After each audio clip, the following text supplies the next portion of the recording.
안녕하세요. 저는 50대 남자입니다. 어느덧 한 해가 마무리되는 연말이 다가오네요.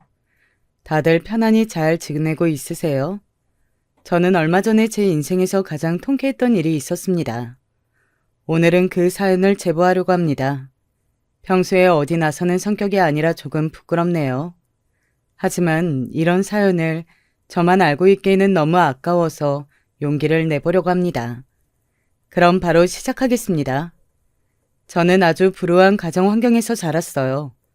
보통 어린 시절을 생각하면 행복한 기억이 대부분이라고 하더라고요. 여러분은 어떤 가정 환경에서 자라셨나요? 저는 어릴 때를 생각하면 부모님이 항상 싸웠던 기억뿐이랍니다. 제 위로 형이 2명이 있는데 형들은 이런 집이 싫다고 성인이 되고 바로 집을 나갔어요. 매일 싸우고 집에 있는 것이 더 마음이 불편했으니까요. 심지어 우리 아버지는 돈을 벌어오지 않았습니다. 어머니가 벌어오는 돈으로 혼자 노름하고 돌아다녔어요. 결국 우리 어머니는 제가 중학생 때 집을 나갔습니다. 어머니가 집을 나가자 아버지는 아예 집에서 가만히 누워 있었어요. 어린 제게 돈을 벌어오라고 때리기도 하셨습니다. 그런 아버지가 너무 싫어서 그때 제 소원은 바로 빨리 어른이 되는 거였어요. 어른이 되어야 집을 나갈 수 있으니까요. 형들은 성인이 되고 집을 나가서 명절에도 집에 잘 오지 않았습니다. 어머니가 집을 나가자 아예 둘째 형은 저를 보러 오지도 않았죠. 그래도 저는 아버지가 걱정되어 고등학교 때 학교를 그만두고 혼자 일하기 시작했어요. 그냥 동네에서 잡일을 하면 일당이라고 돈을 조금 주었거든요. 그렇게 동네 잡일을 하면서 일당을 받고 쌀도 받으며 아버지를 책임졌습니다. 어린 제가 혼자 아버지를 돌보니까 그때 주민들이 저를 안쓰럽게 여기셨어요. 그래도 그 시절에는 한국의 정이 남아 있었습니다.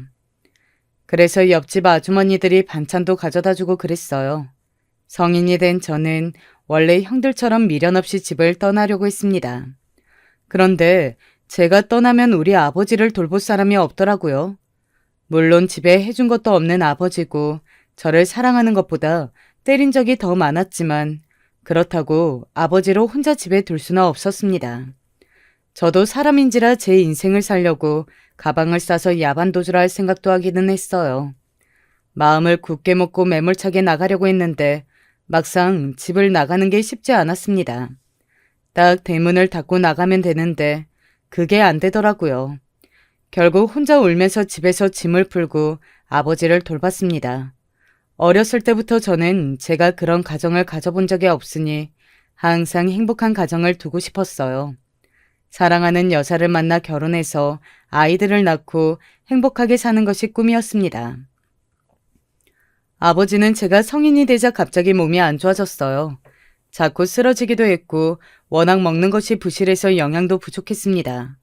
제가 아무리 종일 잡일을 하며 돈을 벌어도 한계가 있었어요. 병원비가 부족해서 약도 제대로 사주지 못했던 것이 아직 한이랍니다. 결국 아버지는 제가 성인이 되고 얼마 지나지 않아 돌아가셨어요. 아버지가 돌아가시고 형들을 장례식장에 불렀습니다. 어머니는 연락조차 되지 않아 부를 수가 없었어요. 막내야, 그동안 혼자 아버지 돌보느라 고생했다. 아버지가 남긴 재산은 전혀 없을 거고 저 집이 다 아니니? 저거 팔아서 네 인생 살아라. 그래도 당분간 살 돈은 있을 거야. 살다가 힘든 일 생기면 형한테 연락해라. 그래, 저 집은 네가 팔아서 네 것으로 해. 형이랑 내가 무슨 염치가 있어서 저 집을 탐내겠니? 얼마 나오지도 않을 텐데. 아무튼 너도 형들처럼 여자 만나서 결혼해서 살아라. 각자 잘 사는 게 제일 좋은 거야. 형들은 장례식장에서 제게 아버지랑 살던 집을 팔아서 가지라고 했어요. 그나마 재산을 탐내지 않았다는 것이 다행이었죠.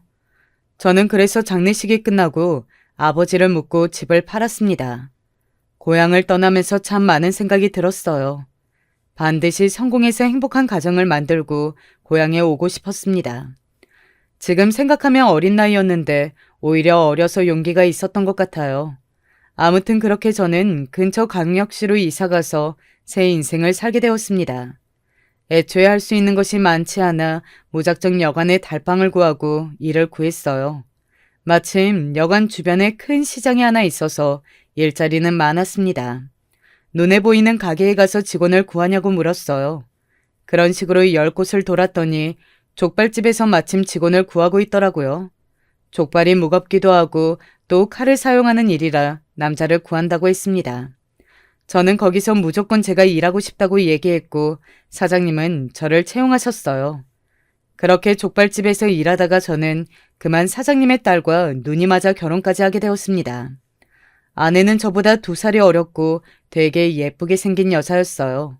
서로가 첫사랑이었고 저는 가진 것이 아무것도 없어서 처가살이로 신혼을 시작하게 되었습니다. 사실상 고아이다 모은 돈도 없던 저를 받아준 것이 그때는 얼마나 고마웠는지 몰라요. 하지만 결혼하고 저는 참 힘들었습니다. 일단 족발집 사장님이었던 장인어른은 술을 너무나도 좋아하셨어요. 좋아하는 수준을 넘어서 아예 술 중독이었습니다. 그리고 장인어른은 제가 아내와 결혼하자 직원일 때 주던 월급을 안 주었어요. 제가 순간 이래도 되나 싶었지만 어차피 나중에 장인어른이 제게 족발집을 넘길 거니까 괜찮다고 하셨습니다. 직원에서 사장이 되는 좋은 기회라고 하길래 그걸 또 믿었어요. 왜냐하면 그냥 터무니없는 말이 아니고 아내와 제가 결혼했기 때문에 믿게 되더라고요. 아무튼 장인어른은 그 빌미로 제게 아예 가게를 맡겼습니다. 새벽에 나가서 영업을 준비하고 손님들을 호객하고 장사하는 것도 다 제가 했어요. 장인어른은 그저 집에서 혹은 밖에서 지인들과 술자리를 가졌습니다. 그 술값은 다 제가 열심히 일한 대가였어요. 종일 앉지도 못하고 일해서 번 돈을 장인어른은 마감할 때가 되면 와서 가져갔습니다. 그때는 현금 계산이 많았을 때라 제가 몰래 돈을 모을까 생각하기도 했어요. 하지만 어차피 같이 살고 있고 이 가게가 내 가게가 될 거라고 생각하니까 굳이 그러지 않았습니다. 다만 장인어른은 평소에는 진짜 멀쩡하고 넉살이 좋은데 술만 마시면 사람이 성질이 더러워졌어요. 그걸 감당하는 것이 더 힘들었습니다. 저는 안 그래도 아버지가 집에서 성질을 부리던 것이 트라우마로 남아 있었거든요. 장인어른은 급기야 나중에는 술을 마시다가 옆자리의 사람들과 싸움을 붙기도 했습니다. 여보, 어떡해. 우리 아빠 파출소에 잡혀갔대. 또 술 마시다가 싸움이 났나 봐. 도대체 평소에는 누가 시비 걸어도 가만히 있으면서 술만 들어가면 저러는 거야? 여보, 당신이 빨리 가줘, 응? 우리 아빠 저러다 교도소 가면 어떡해. 알겠어. 내가 장인어른 데리러 갈 테니까 당신은 집에서 장모님하고 있어. 어차피 장인어른 술 취한 상태면 당신도 감당 못하잖아. 내가 해결할게. 저는 아내가 울먹거리면서 말하면 뭘 하고 있어도 장인어른을 데리러 갔습니다. 장인어른은 파출소에 있다가 제가 가면 심하게 좋아했어요. 우리 사위라고 하면서 족발집을 반드시 제게 주겠다고 소리를 지르기도 했죠. 장인어른은 술만 아니면 진짜 좋은 사람이었어요. 주변 상인들과도 사이가 좋았고 장모님과 싸움도 딱히 하지 않았습니다. 그리고 딸인 아내에게도 끔찍하게 대했어요. 술을 마시고 행패만 부리지 않는다면 참 좋았습니다. 오히려 진짜 문제는 아내에게 있었어요. 아내는 집에서 워낙 오냐오냐 자라서 본인밖에 모르는 여자였습니다. 얼굴이 예뻐서 어렸을 때부터 인기가 아주 많았어요. 그래서 자기가 원하는 것은 반드시 해야 했고 조금이라도 자기의 기분이 거슬리면 화를 많이 냈어요. 그런 아내의 감정을 다 받아주느라 지친 것도 사실이었습니다. 하지만 그래도 저는 가정을 이루는 것이 꿈이라서 꾹 참았어요. 그냥 저만 참으면 처가에서 행복하게 살 수 있었으니까요. 아내의 가장 큰 문제는 성격이 아니고 사치였습니다. 아내는 꾸미는 것을 매우 좋아하는 여자였어요. 그냥 집에 있어도 항상 옷을 다른 것을 입었습니다. 그리고 어디 슈퍼에 나가기만 해도 머리부터 발끝까지 꾸며야 외출했어요. 어렸을 때부터 예쁘다는 소리를 많이 들어서 그렇다고 하더라고요. 아내는 주로 제가 일하러 나가면 친구들 혹은 장모님과 같이 백화점에 갔습니다. 일이 끝나고 집에 가면 아내가 그날 산 옷을 보여주고는 했어요. 족발집이 장사가 잘 되는 편이라 아내가 그렇게 쓰는 것은 괜찮았는데 모이는 돈이 없었습니다. 이러다 나중에 큰돈이 들어갈 때가 되면 어쩌나 걱정했어요. 아내의 이런 사치는 아이를 낳고 더욱 심해졌습니다. 아기가 있는 분들은 아실 텐데 아기를 낳으면 돈이 많이 들어가잖아요. 우리 부부는 결혼하고 바로 아이를 가졌어요. 아내는 임신했을 때부터 조금만 움직이면 몸이 아프다고 누워 있었습니다. 아내가 외출하는 것은 오로지 쇼핑할 때였어요. 임신해서 살이 찌니까 더 맞는 옷이 없다고 쇼핑을 매주 했거든요. 백화점에 가는 것이 아니면 아내는 아예 나가지도 않았습니다. 외동딸이라 장인어른과 장모님의 사랑을 독차지했던 아내는 그렇게 호화로운 태교를 했어요. 그런 아내의 수준에 맞춰주기 위해 저는 영업시간도 앞뒤로 1시간씩 늘렸습니다. 제가 더 열심히 일해야 매출이 늘고 매출이 늘어야 아내가 만족하니까요. 그렇게 우리 부부는 첫째는 딸, 둘째는 아들을 낳았습니다. 아이들을 낳으니 저는 책임감이 더욱 커졌어요. 아내가 편하게 집에서 쉬면서 아이들을 키웠으면 좋겠더라고요. 원래도 성실하게 일했지만 아이들을 낳고는 더욱 열심히 일했습니다. 힘들 때마다 집에 있는 아이들을 생각하면 웃음이 나왔어요. 그런데 쇼핑하는 것을 좋아하는 아내는 점점 그 수준이 심해졌어요. 심지어 옷뿐만이 아니고 장난감이나 유모차도 다른 것으로 샀어요. 여보, 유모차는 그냥 첫째가 타던 거 쓰면 안 돼? 아깝잖아. 어차피 똑같은 거고 애들은 금방 크잖아. 장난감도 계속 다른 걸로 사고 옷도 바지는 물려줄 수 있을 텐데. 어머, 지금 무슨 소리 하는 거야? 싫어. 여보, 우리 애들 남매잖아. 성별이 다른데 어떻게 똑같은 제품을 써? 말이 되는 소리를 해. 나는 절대 싫어. 우리 애들 최고 좋은 것만 쓰면서 살 거야.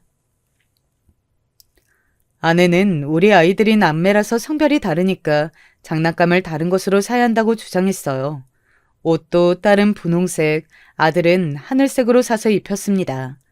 저는 어차피 장난감은 똑같다고 생각해서 아들이 인형을 가지고 놀아도 되고 딸이 공룡을 가지고 놀아도 된다고 생각했거든요.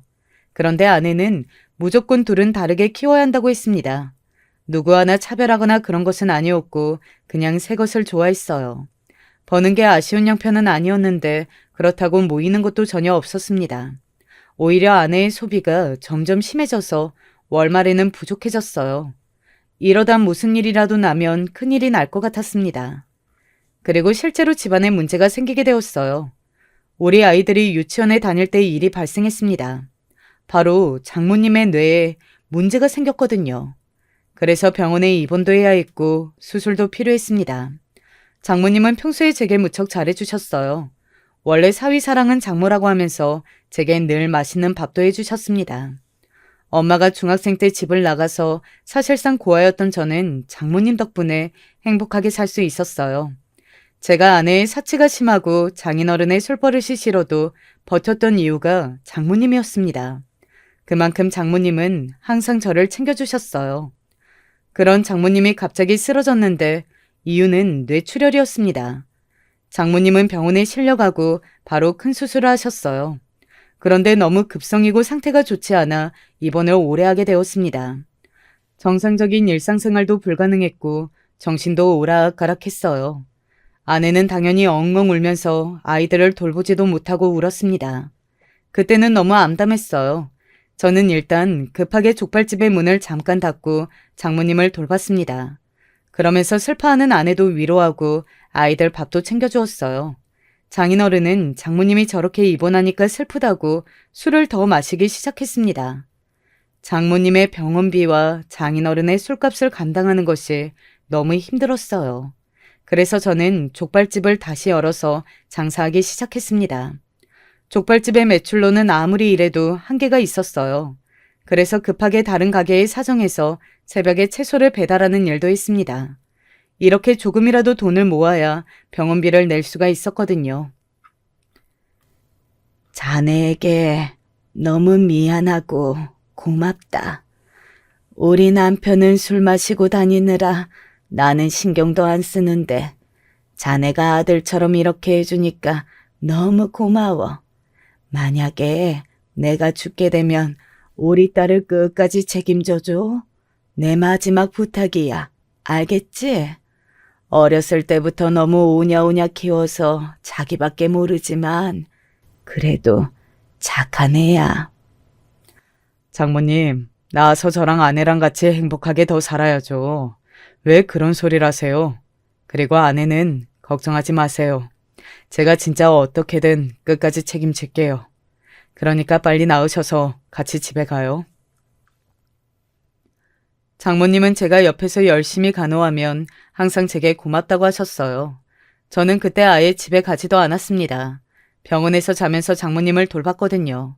가게에 있다가 한가한 시간에는 어떻게든 시간을 내서 병원에 가서 장모님을 봤습니다. 제가 이렇게 간호하니까 병원에서 의사도 제게 대단하다고 했어요. 저는 가정을 지키는 것이 최우선이라 그렇게 행동한 거였습니다. 진심으로 장모님이 하루라도 빨리 퇴원하기를 바랐어요. 하지만 안타깝게도 장모님은 병원에 계시다 그렇게 돌아가시게 되었습니다. 장모님이 돌아가시고 저는 너무 슬펐어요. 제가 원래 정이 많아서 제 곁을 떠나면 애도 기간이 길었거든요. 그렇게 저를 때리고 괴롭혔던 아버지도 그래서 돌아가시고 슬퍼할 정도였습니다.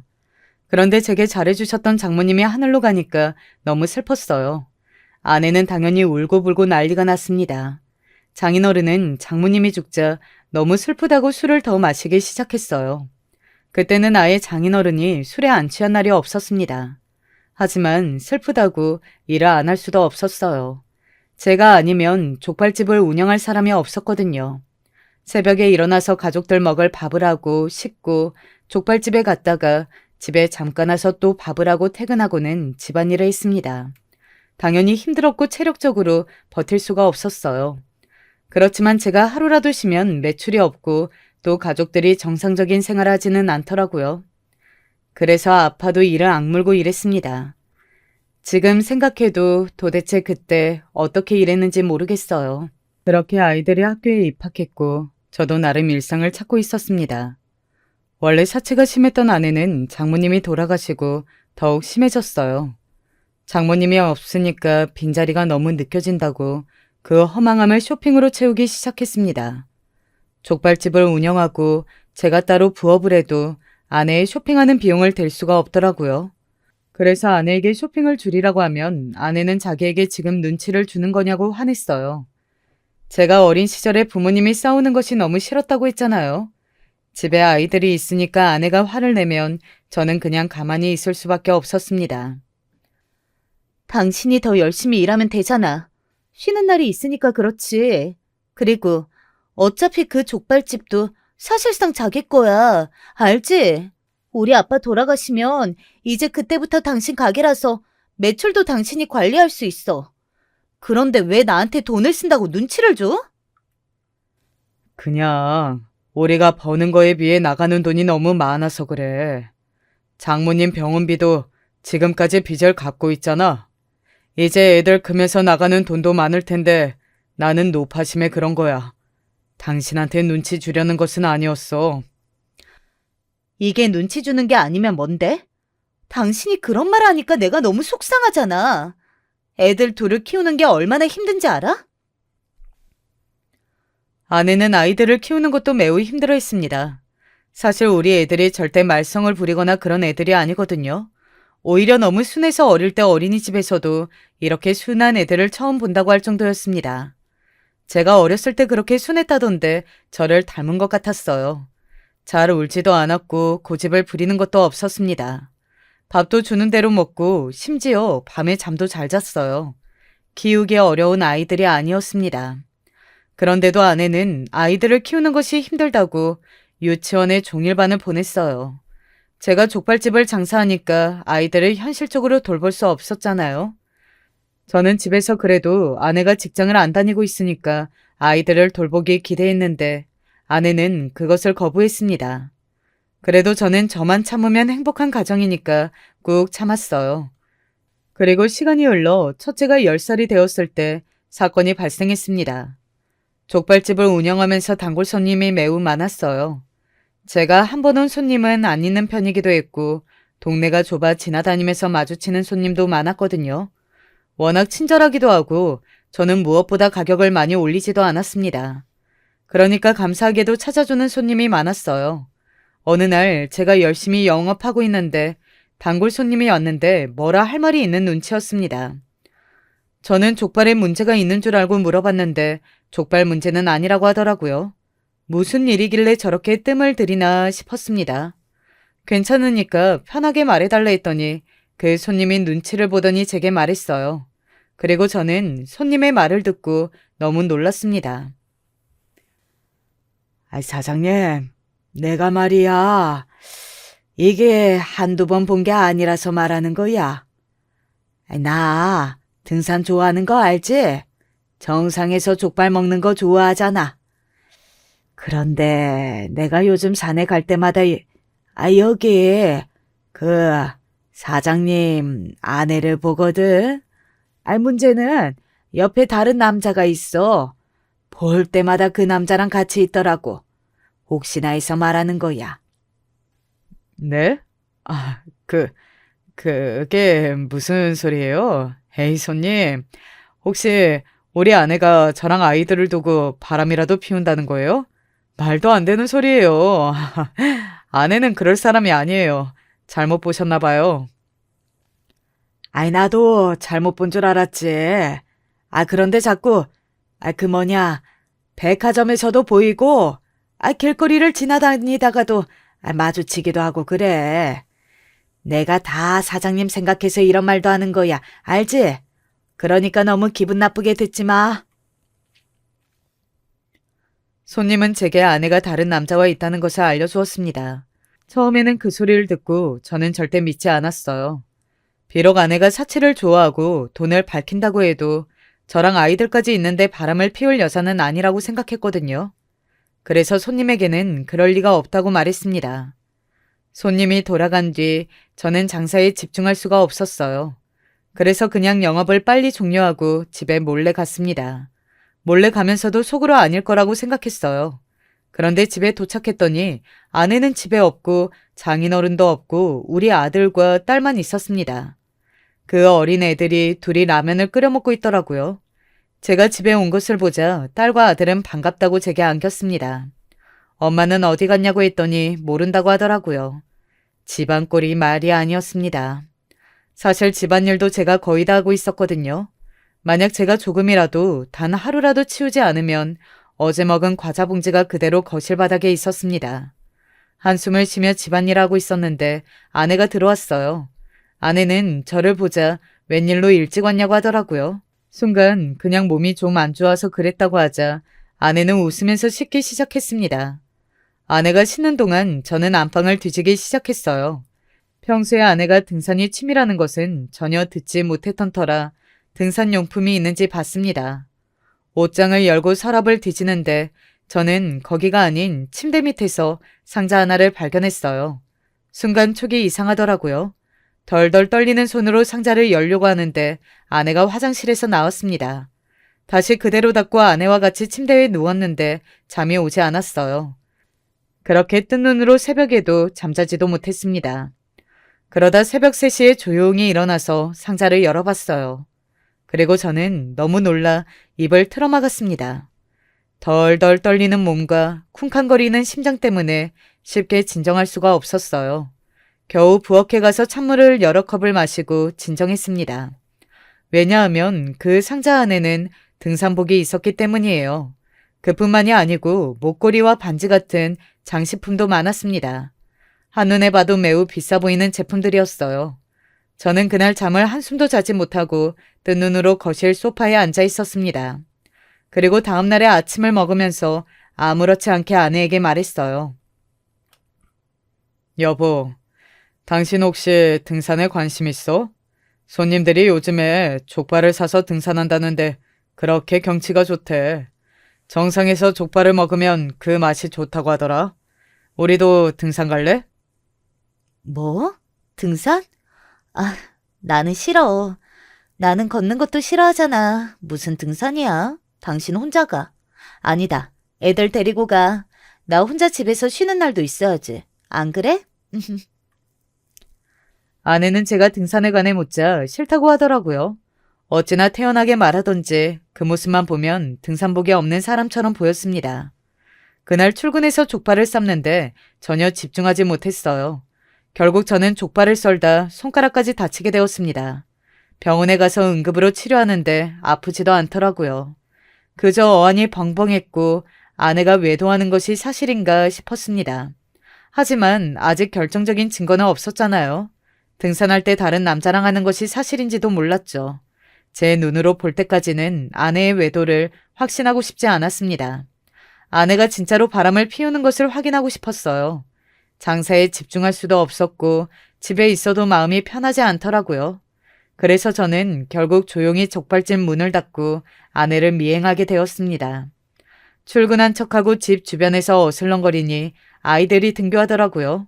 저는 이제껏 아내가 아이들을 잘 돌보는 줄 알았는데 아이들은 스스로 알아서 다 했습니다.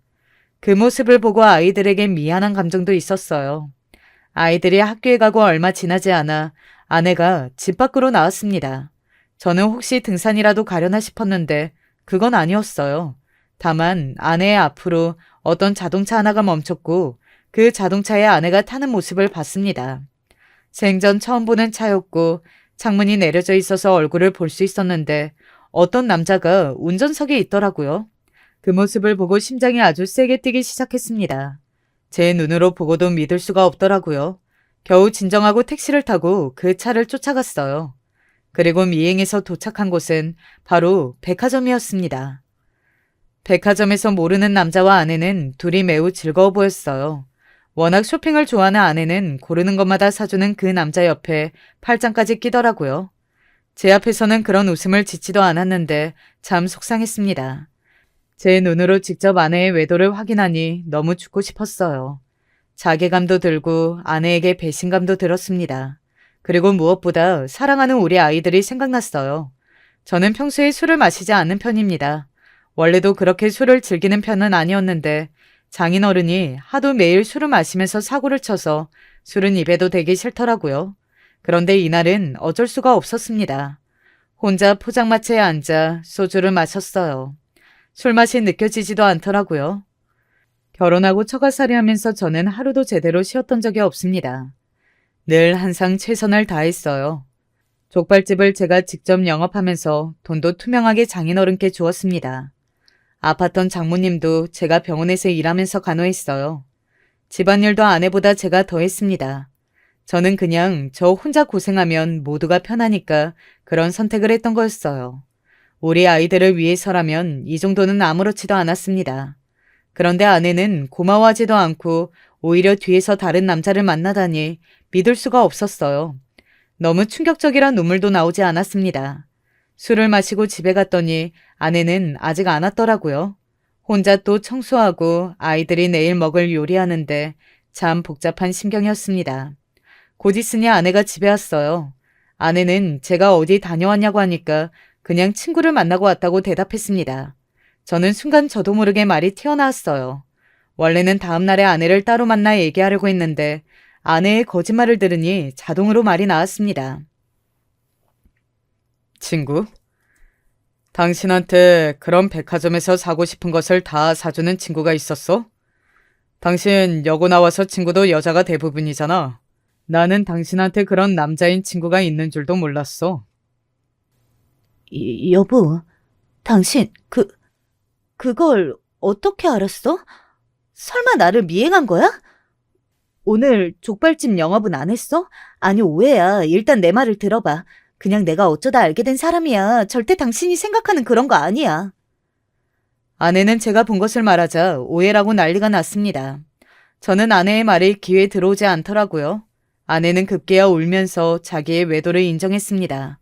그러면서 한 번만 봐달라고 했어요.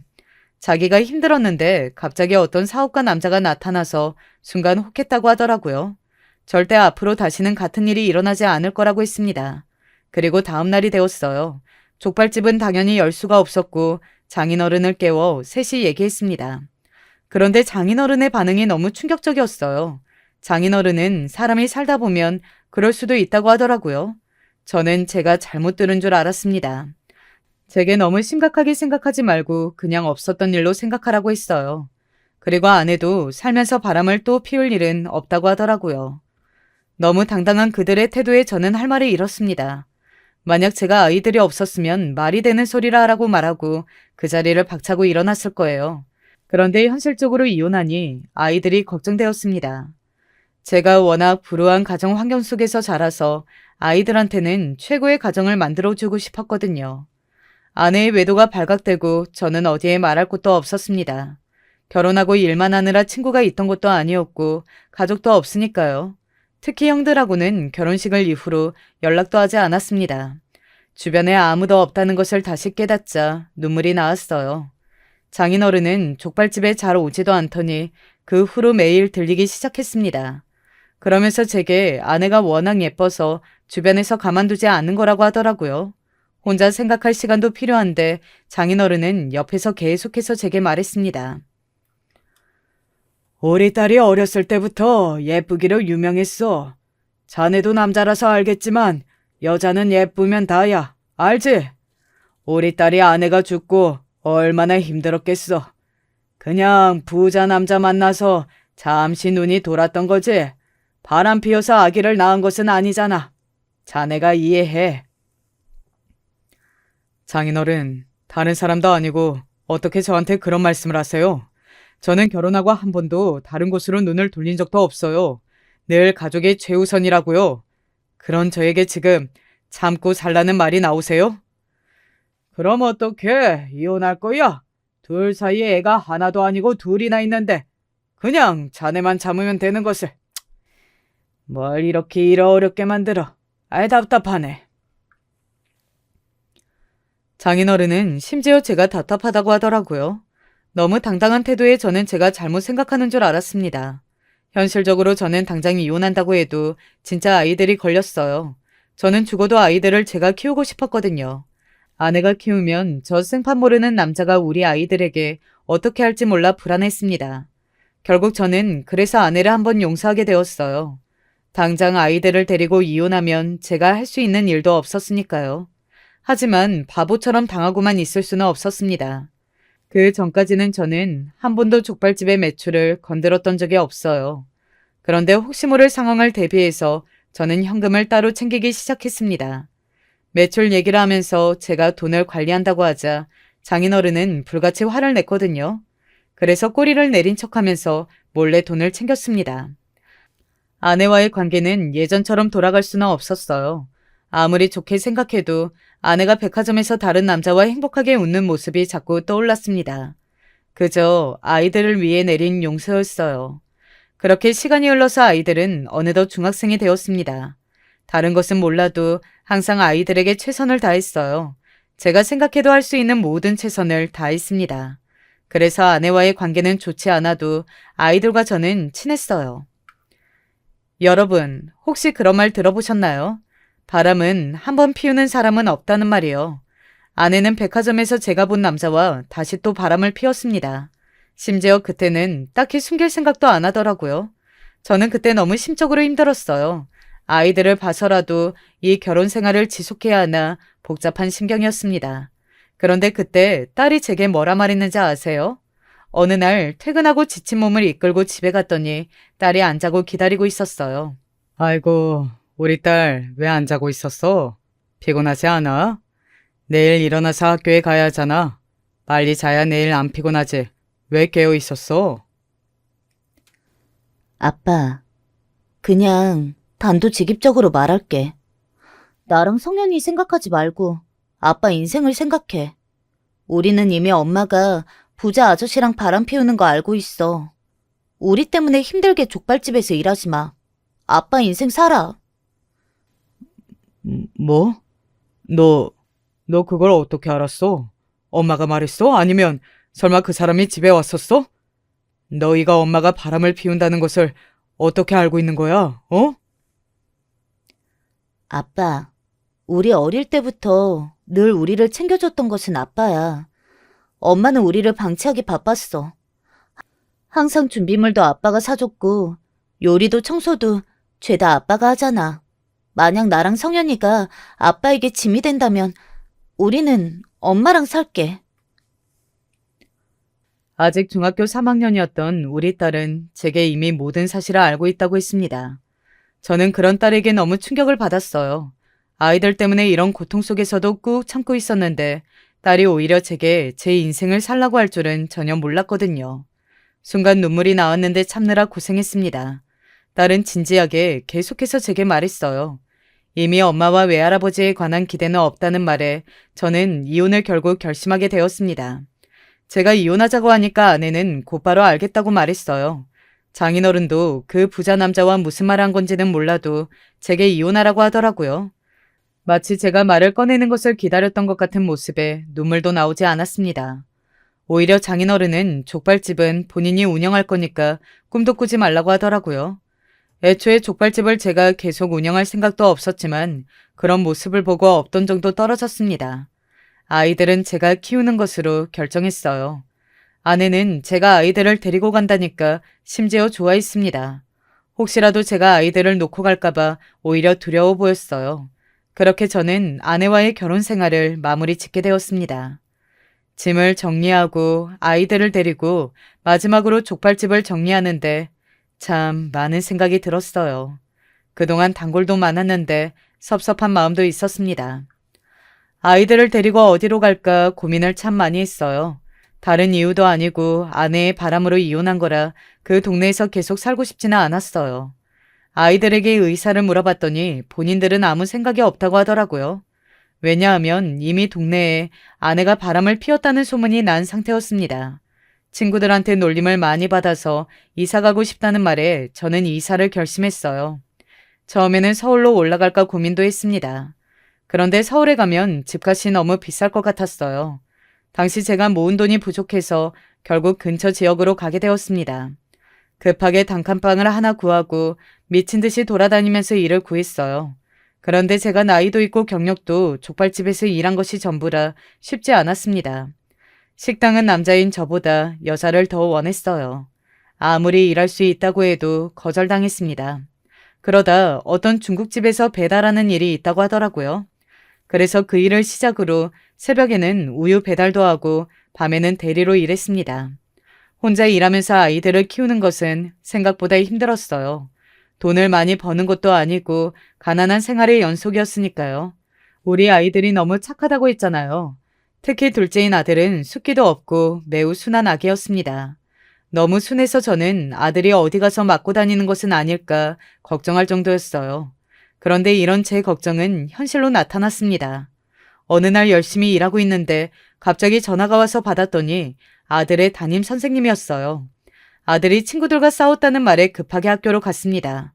가면서도 저는 의아한 마음이 들었어요. 우리 아들은 맞으면 맞았지 누구를 때릴 성격이 아니거든요. 도착해보니 상대 부모는 이미 와 있던 상태였습니다. 그리고 자초지종을 들었더니 바로 그 상대 아이가 우리 아들을 놀렸다고 하더라고요.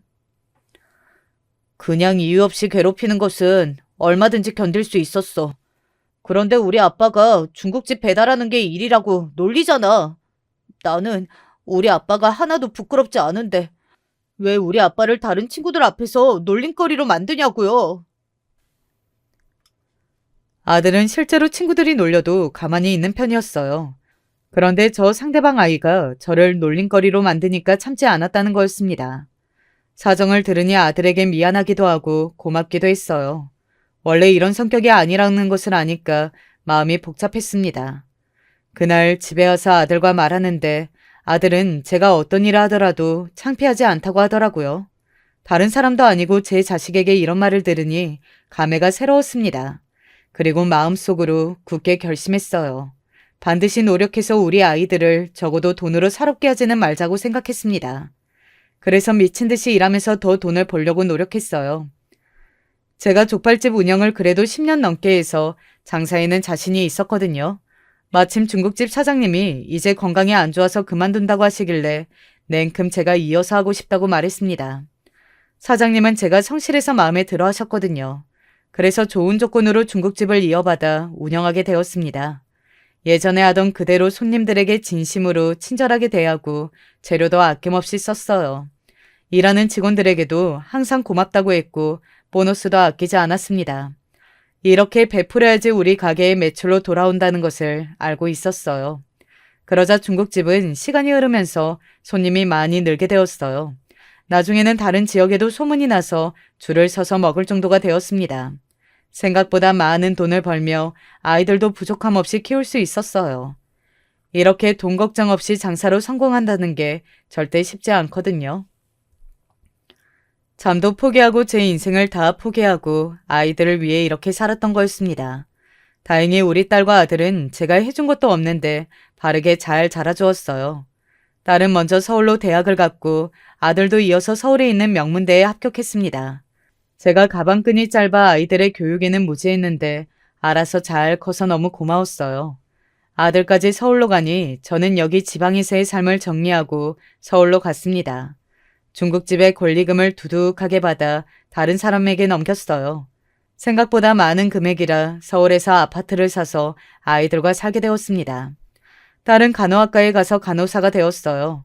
대학에서도 우수한 성적으로 장학금을 받고 다녔습니다. 그리고 대학을 휴학하지도 않고 졸업해서 바로 일하기 시작했어요. 저는 서울에 와서는 대리운전으로 일을 하기 시작했습니다. 사실 그동안 중국집을 하면서 모은 돈이 커서 아파트를 구입하고도 꽤 괜찮았어요. 그런데 심심하기도 하고 무엇보다 나중에 아프면 제가 아이들에게 짐이 될 수도 있다고 생각하니 가만히 있지 못하겠더라고요. 낮에는 수영에 다니면서 취미생활을 하다 밤에 대리운전을 하면 예전 생각도 나고 마음을 다잡게 되는 계기가 되었습니다. 그러다 먼저 취업한 딸이 대기업에 다니는 사위를 만나 결혼했어요. 딸의 결혼식 때는 감격해서 눈물이 많이 나왔습니다. 사위는 아주 건실한 청년이고 집안도 여유 있었어요. 둘은 전혀 걱정되지 않더라고요. 문제는 바로 우리 아들이었습니다. 순한 아들은 대학을 졸업하고 바로 대기업에 취직했어요. 그런데 어떤 소기업에서 격리로 일하는 여자를 만나 결혼하고 싶다고 데리고 왔습니다. 사실 예비 며느리를 본 순간 저는 알 수 없는 촉이 딱 왔어요. 예쁘게 생긴 것은 맞았는데 가면을 쓴 것 같은 기분이 들었습니다. 웃고 있어도 진심으로 웃는 것 같지 않더라고요. 찜찜한 마음이 들었지만 괜히 아들의 앞길에 방해가 될까 두려워 티를 낼 수는 없었습니다. 며느리는 집안 형편이 매우 안 좋았는데 바라는 것은 아주 많았어요. 아버님, 저는 그래도 신혼은 아파트에서 시작하고 싶어요. 남들도 다 그렇게 하던데 우리만 빌라나 안 좋은 집에서 시작할 수는 없잖아요. 안 그래요? 그리고 호텔에서 결혼식도 하고 싶어요. 아버님이 해주실 거죠? 네? 예비 며느리는 보이는 것에 굉장히 예민한 사람이었어요. 남들 눈을 의식해서 신혼집도 아파트를 원했습니다. 그것도 매우 고급 아파트를 원해서 너무 난감했어요. 저는 그래도 하나밖에 없는 아들이 결혼한다고 하니까 마음껏 지원해주고 싶었습니다. 그래서 예비 며느리가 원하는 호텔 결혼식도 하게 해주고 신혼집도 좋은 곳으로 잡아주었어요. 게다가 예비 며느리는 본인의 엄마가 많이 아프다고 병원비를 대달라고 하더라고요. 순간 많은 생각이 들었지만 그래도 여유 있는 사람이 베푸는 게 맞다 생각했어요. 그래서 제가 일부러 나서서 결혼 전에 다 퍼주었습니다. 이렇게 한 이유는 예비 며느리가 예뻐서가 아니고 바로 우리 아들이 잘 살게 바랐던 거였어요. 제가 아이들을 키우면서 일하느라 바빠 제대로 신경을 못 써줬던 것이 미안했거든요. 그렇게 아들의 결혼식이 다가오고 있었습니다. 그날도 저는 대리운전을 하고 있었는데 이날 너무 충격적인 사건을 맞이하게 되었어요. 아직도 이때를 생각하면 온몸에 소름이 돋습니다. 하늘이 주신 기회라고 생각이 들어요. 무슨 일이 있었는지 궁금하시죠? 저는 무리해서 대리운전하지 않고 늘 건강이 우선이었어요. 그래서 2시간 정도만 일했는데 그날도 딱 집에 가려고 했는데 마지막 전화가 걸려왔습니다. 사실 고민도 했지만 이것만 하고 들어가려고 마음을 먹었어요. 그런데 딱 차에 타고 뒷좌석을 보고 저는 너무 놀랐습니다. 왜냐하면 거기에는 예비 며느리가 있었어요. 그런데 옆에 있는 남자는 우리 아들이 아니고 다른 남자였습니다. 며느리는 술에 취한 상태라 저를 알아보지도 못하더라고요. 얼떨떨한 정신에 저는 묘한 기시감을 느꼈습니다. 바로 바람이 나서 이혼한 전 아내가 생각났어요. 백화점에 가서 모르는 남자와 있던 아내를 봤던 기억이 나기 시작했어요. 그렇게 운전해서 가는데 저는 며느리의 말을 듣고 손이 덜덜 떨리기 시작했습니다. 나 결혼해도 계속 만나줄 거지? 나 버리면 안 돼. 내가 시아버지 꼬셔서 호텔에서 결혼식도 하고 좋은 아파트도 마련했거든. 남편 일하러 가면 당신이 와서 우리 신혼처럼 지내자. 그러다 내가 재산 빼돌리면 그때 이혼하고 당신이랑 살래. 알겠어. 일단 우리가 돈이 없으니까 당신은 위장 결혼해서 몰래 돈을 모아 남편한테 경제권은 당신이 갖겠다고 해. 알겠지? 나도 그동안 돈을 모으고 있을게.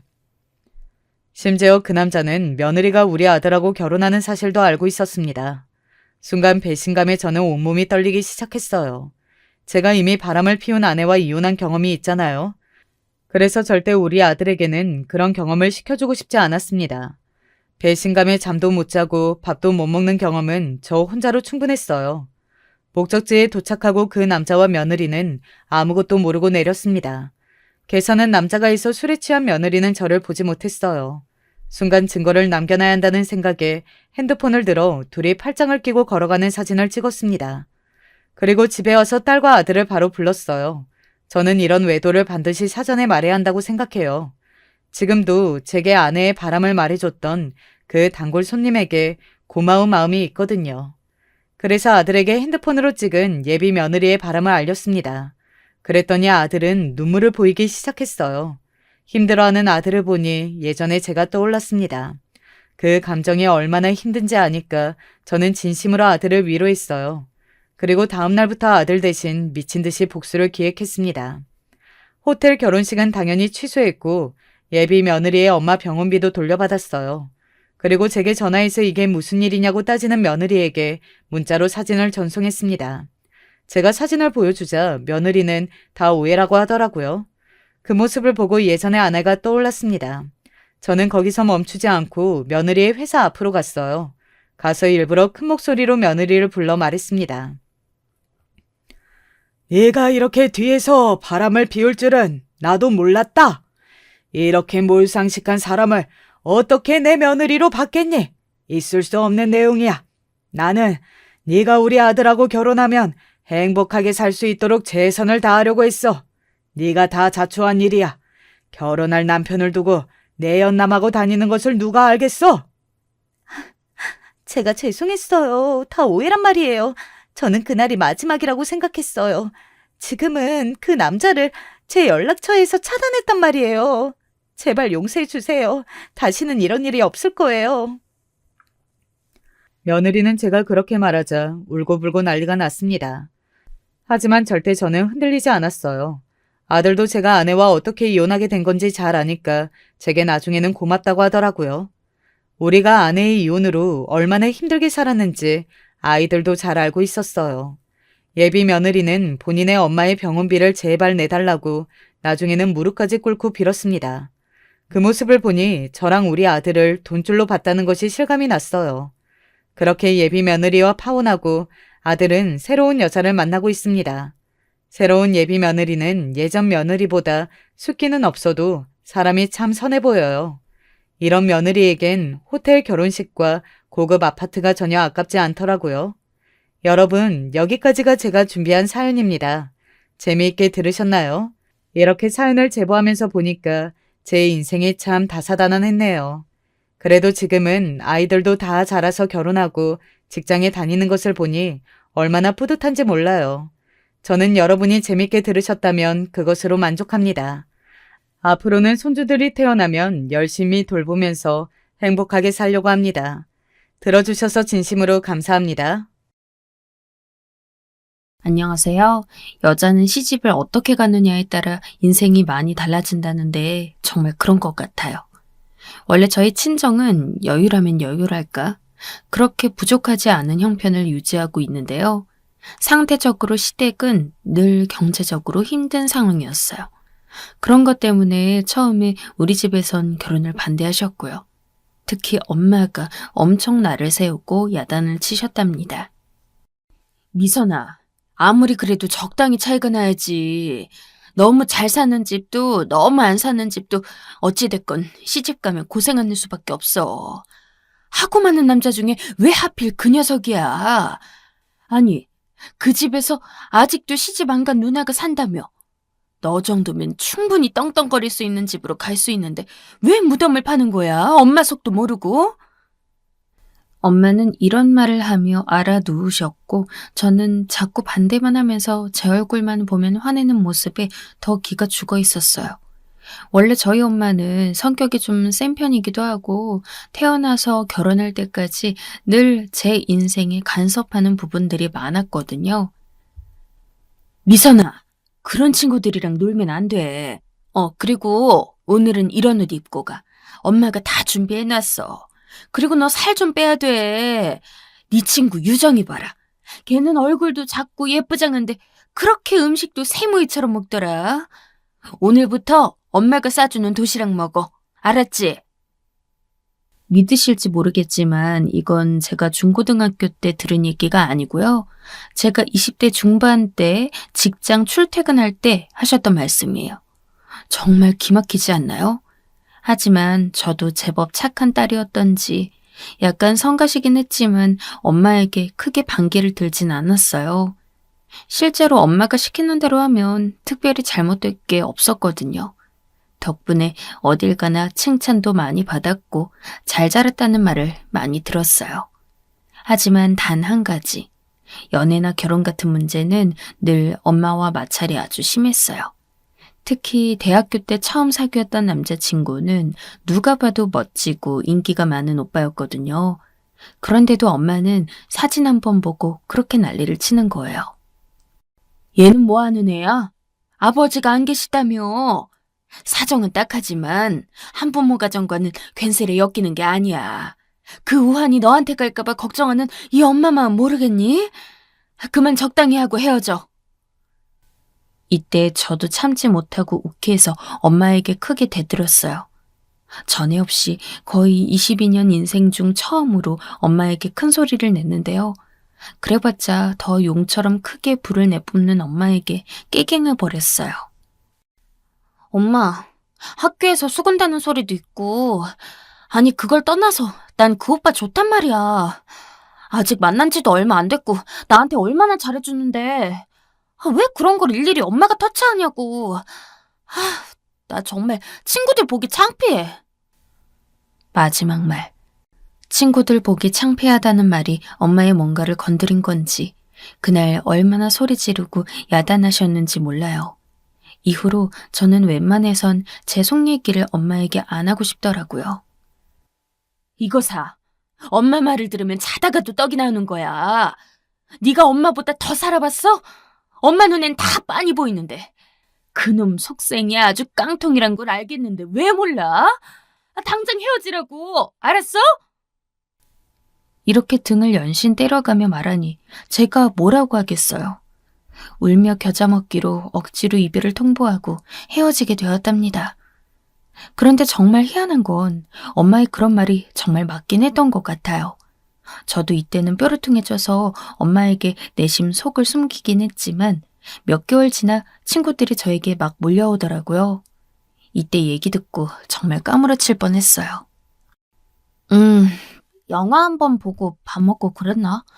그리고 같이 소풍도 가기로 했었는데 니네도 알겠지만 우리 엄마가 좀 극성이냐? 그래서 헤어졌지 뭐야. 내가 그 오빠 볼 면목이 없어 정말. 그런데 왜 그러는 거야 니네? 그랬더니 한 명은 안도의 한숨을 푹 내리쉬기도 하고 또 한 명은 여전히 난감한 얼굴로 눈치 보더니 뒤늦게 입을 열더라고요. 듣고 어찌나 소름이 돋던지요. 그게 너 한별이라는 여자애 알지? 글쎄 걔랑 그 형주 선배 말이야. 그렇고 그런 사이였다지 뭐야? 세상에.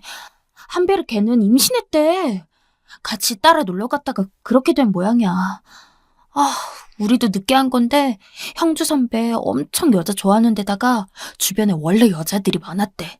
너 그런 인간이랑 진작에 헤어져서 다행이야.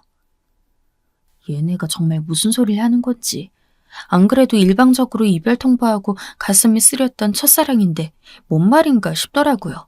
하지만 갈수록 얘기를 들어보니 너무 구체적이고 주변에서도 아른 체를 하는 걸 보니까 이건 빼도 박도 못하는 사실이었어요.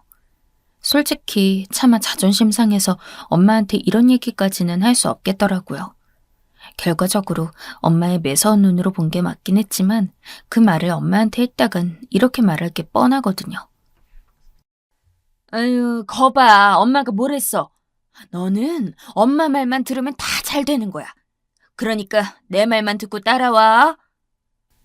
이게 맞는 말이라고 해도 이미 저도 그때 20대를 넘긴 어엿한 성인이었고 언제까지나 엄마가 해주는 것만 받아가며 살 수는 없는 거잖아요. 아무래도 느낀 게 좀 있긴 했지만 전 다른 방면으로도 크게 마음 먹었어요. 이제는 더 이상 엄마의 터치가 없는 쪽으로 가고 싶어서 집이 여유 있음에도 불구하고 알바를 하고 돈을 모으기 시작했답니다. 이쯤 제 마음 안에 한 가지 목표가 있었으니 바로 부모로부터 완연한 독립이었어요. 저와 달리 남동생은 공부를 잘했고 집에서 여러모로 기대가 컸는데요. 의사를 시킨다느니 말이 많았는데 그쪽으로는 가지 못했고 이후에 본인이 원하는 IT 회사 쪽으로 빠지게 되었어요. 그래도 연봉도 꽤 높고 사회적으로 평판도 나쁘지 않은 애랍니다. 이후 저는 어떤 방향으로 갔냐면 솔직히 기왕 엄마에게 대들고 할 거 진작 어릴 때 해볼 걸. 왜 그 중요한 기로에서 사고를 쳤는지 모르겠어요. 바로 27, 꽃다운 나이에 한 남자와 연애하게 되었는데요. 2년 정도 숨기며 만나오다가 결혼 직전에 통보를 했답니다. 이때 엄마는 또 드러누웠는데 단순 연애 정도가 아니라 결혼식 날까지 잡아놓고 통보했으니 제정신이 아니셨어요.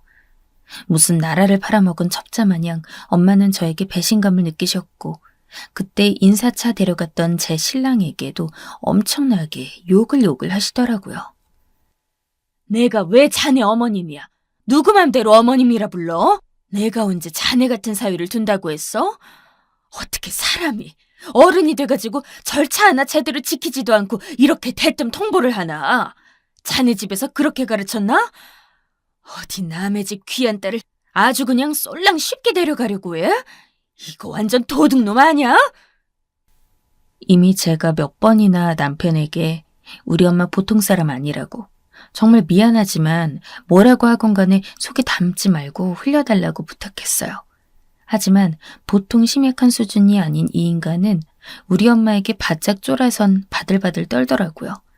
결국 우리 엄마니까 제가 커버하는 수밖에 없었고 저는 어쩔 수 없이 초강수를 쓰게 되었어요. 이 말에 엄마는 완전 고꾸라졌고 아빠는 너도 참 너라면서 한숨을 팍팍 쉬시더군요. 엄마, 이제 그만해. 그래봤자 되돌릴 수 없어. 저기 나 임신했어. 무슨 말인지 알지? 2번은 말 안 한다 나.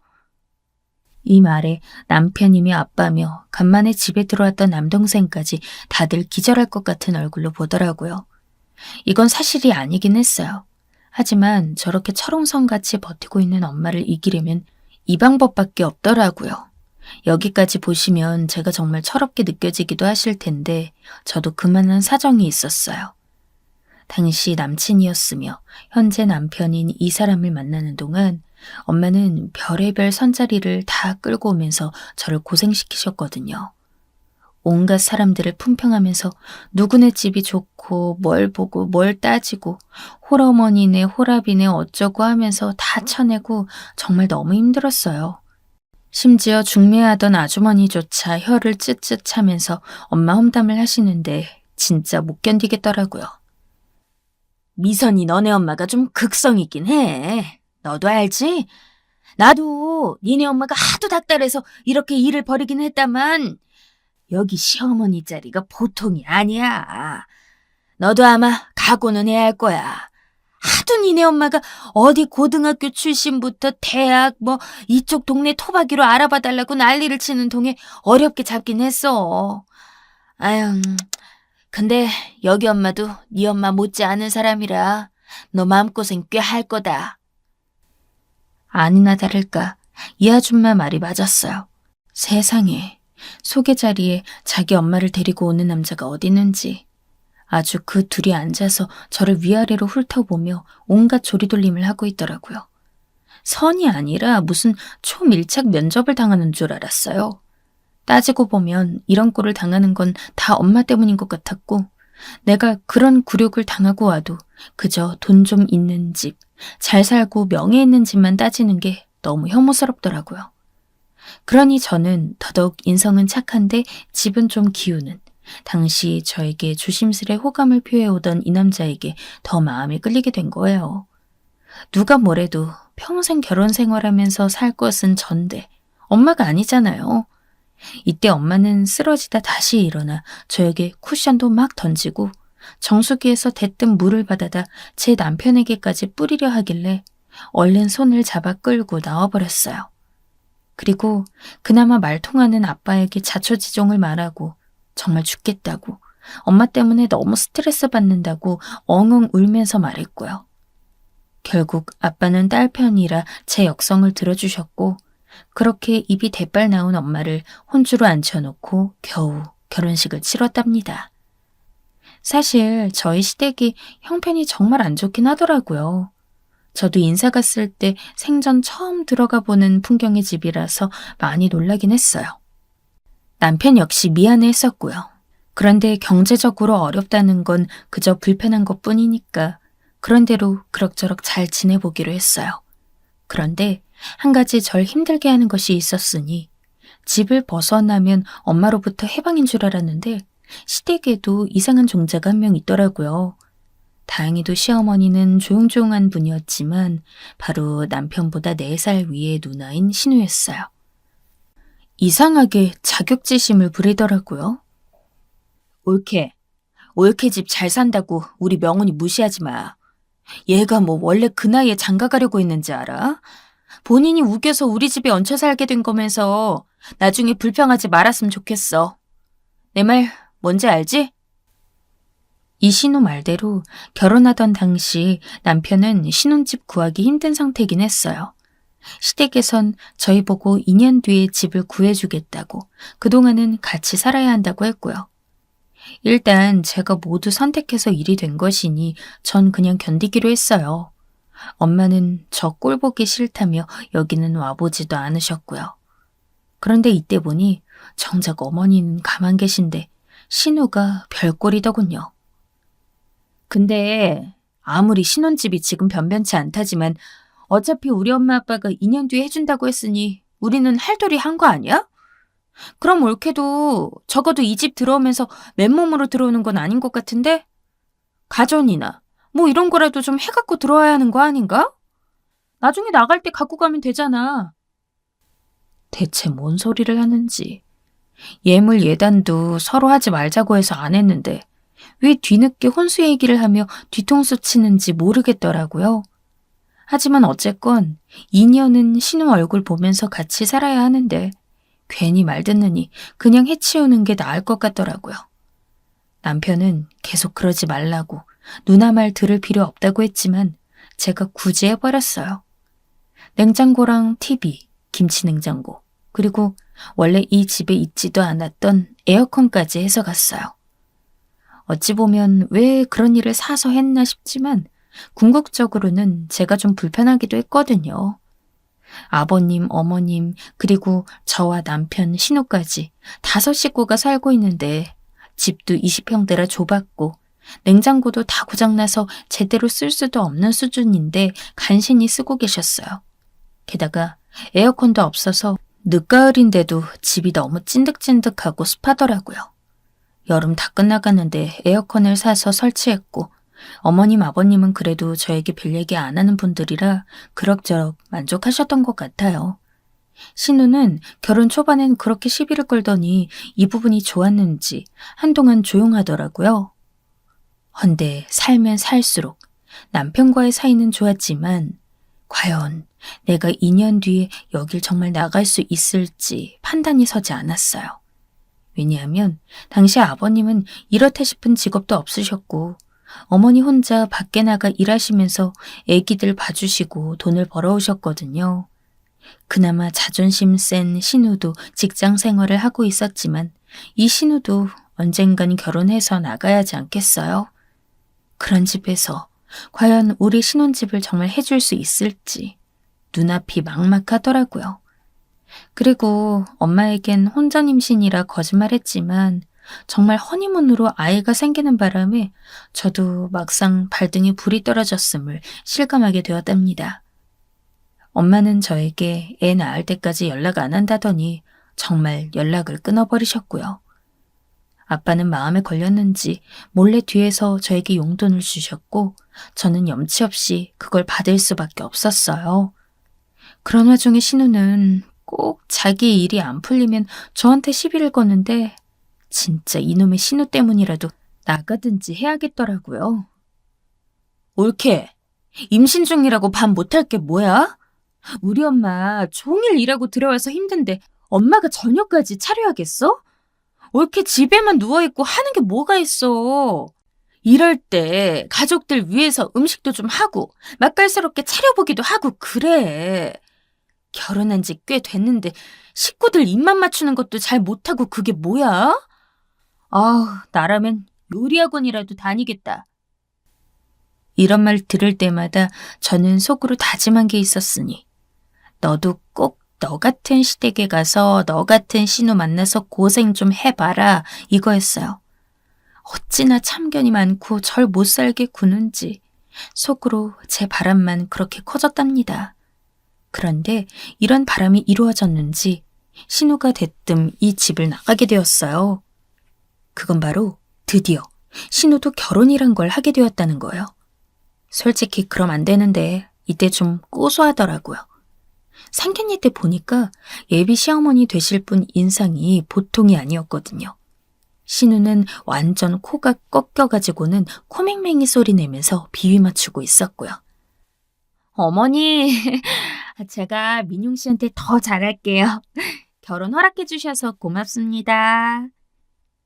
이렇게 말하는데 그쪽 시어머니도 보통이 아닌지 되게 뭐라고 하시긴 했어요. 혼수는 준비 얼마나 해왔나? 돈은 좀 벌어뒀고? 그 나이 되도록 시집 안 가고 우리 민용이 같은 남편 맞았으면 어느 정도는 해와야 할 거 아니야. 내가 얼마나 잘하는지 지켜볼 거야. 사도 농담이에요. 그런데 다 농담은 아닌 거 아시죠? 저희도 민용이 외아들로 키우느라 돈 보통 들인 게 아니거든요. 아무튼 다 기대하고 있을게요. 네?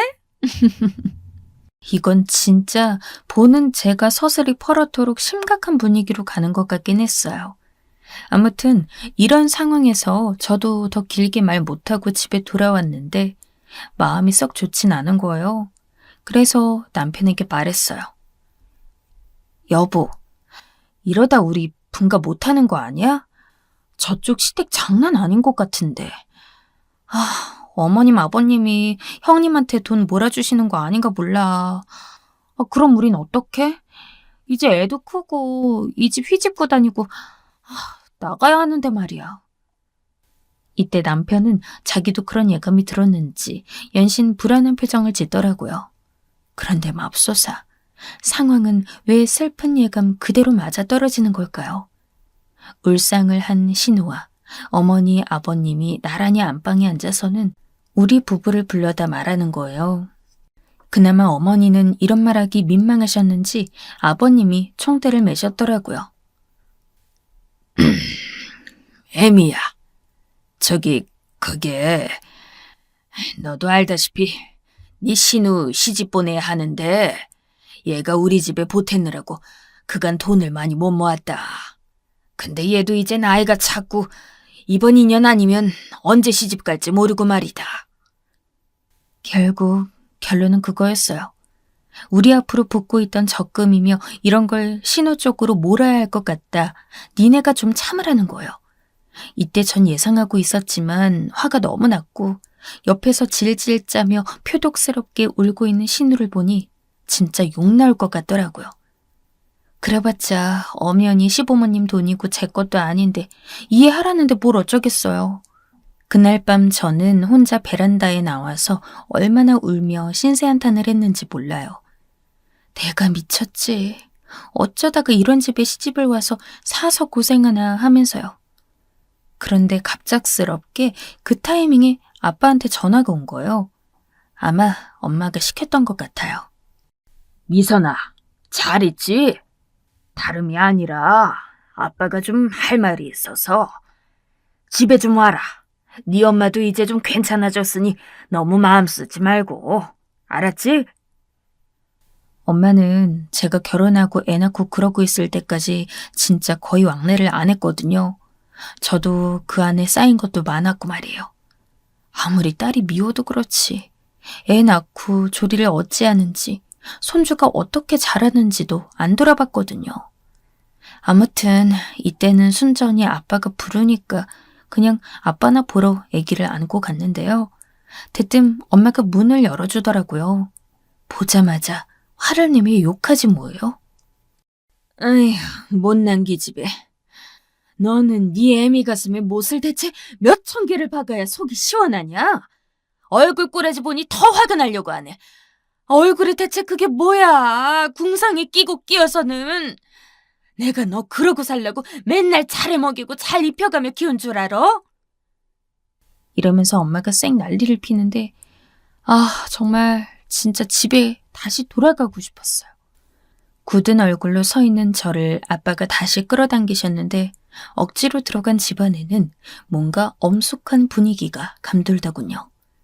대체 뭐 때문에 날 불렀나 싶어 간만에 친정에 온 미묘한 그리움, 그리고 알 수 없는 억울함, 엄마에 대한 서운함 등등이 다 섞여서 우거지상을 하고 있었어요.